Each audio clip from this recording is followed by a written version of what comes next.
ভয়াবহ ট্রেন দুর্ঘটনা। সোমবার কাঞ্চনজঙ্ঘা এক্সপ্রেস দুর্ঘটনায় আহত হন সোদপুরের বাসিন্দা। আহত হন পার্থসারথী মণ্ডল। উদ্বিগ্ন আহতের পরিবার। দ্রুত সুস্থতা কামনা করছে পরিবারের লোকেরা। সেই ছবি এই মুহূর্তে তুলে ধরছে আপনাদেরকে। এবং এই যে কাঞ্চনজঙ্ঘা এক্সপ্রেস, তাতে একাধিক যাত্রী ছিল এবং তাদের অনেকেরই মৃত্যু হয়েছে এবং অনেকে আহত হয়েছেন। পরিবারের লোকজন উদ্বিগ্ন যে কেমন রয়েছেন তারা। সোমবার কাঞ্চনজঙ্ঘা এক্সপ্রেসে যে দুর্ঘটনা, সেই দুর্ঘটনাগ্রস্ত কাঞ্চনজঙ্ঘা এক্সপ্রেসের ছিলেন সোদপুরের বাসিন্দাও। আহত হয়েছেন পার্থসারথী মণ্ডল। উদ্বিগ্ন তার পরিবার। তার দ্রুত সুস্থতা কামনা করছে পরিবারের লোকেরা। সেই ছবি এই মুহূর্তে দেখাচ্ছি আপনাদেরকে, যেখানে কাঞ্চনজঙ্ঘা এক্সপ্রেসে করে তিনি ফিরছিলেন শিয়ালদাতে এবং এই কাঞ্চনজঙ্ঘা এক্সপ্রেসেই ছিলেন পার্থসারথী মণ্ডল, যিনি সোদপুরের বাসিন্দা।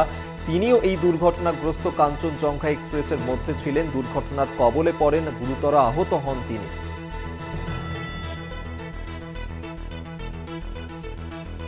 জয়ন্ত মজুমদার এই মুহূর্তে আমাদের সঙ্গে টেলিফোনে রয়েছেন প্রতিনিধি। বিস্তারিত জানবো। জয়ন্ত, সোদপুরের বাসিন্দা, তিনিও এই কাঞ্চনজঙ্ঘা এক্সপ্রেসের মধ্যে ছিলেন।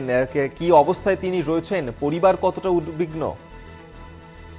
দেখো, যেটা জানা যাচ্ছে অভিজ্ঞ, তোমাকে যেটাই জানাবো যে যেটা পরিবার কিন্তু ইতিমধ্যে উৎকণ্ঠা এবং উদ্বিগ্ন রয়েছে। এবং যেটা পরিবারের তরফ থেকে জানা গিয়েছে, পার্থসারথী মণ্ডলের হাতে এবং মাথায় কিন্তু চোট রয়েছে এবং ভিডিও কলের মারফত কিন্তু পার্থসারথী মণ্ডলের যিনি স্ত্রী রয়েছেন তিনি কিন্তু সাময়িকভাবে দেখতে পেয়েছেন।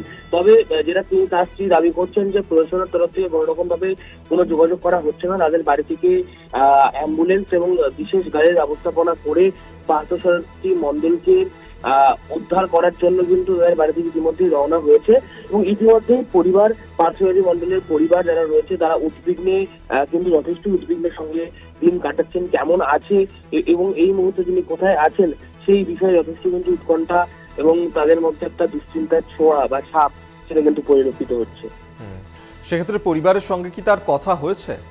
হ্যাঁ, দেখো অভিজ্ঞতা, পরিবারের সঙ্গে যেটা তার স্ত্রী দাবি করেছিলেন যে তিনি, তার স্ত্রী যখন এই খবরটি পায় তার পরে একটি ভিডিও কল মারফত তিনি কিন্তু দেখতে পান পার্থসারথী মণ্ডলকে। সেখানে তিনি বলেন যে মাথায় এবং হাতে কিন্তু আঘাতের চিহ্ন রয়েছে পার্থসারথী মণ্ডলের।